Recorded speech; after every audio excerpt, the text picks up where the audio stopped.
ஆழ்ந்து கேளுங்கள், எல்லோரும் புரிந்து கொள்ள வேண்டும்.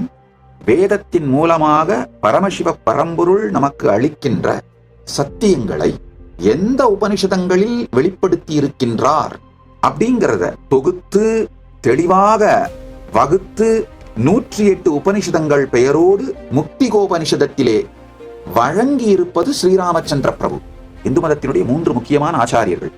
உபனிஷதங்களை தொகுத்து வழங்கிய ஸ்ரீராமன், வேதங்களின் சாரத்தை பிரம்மசூத்திரமாக தொகுத்து வழங்கிய வியாசர், வேதத்தின் சாரத்தை பகவத்கீதையாக தொகுத்து வழங்கிய கிருஷ்ணர். இந்த மூவரிலே ஸ்ரீராமச்சந்திர பிரபுவருடைய உபனிஷதத்தை தான் சகல சம்பிரதாயங்களும் நான் கான்ட்ரவர்ஷியலா ஏத்துக்கிறாங்க.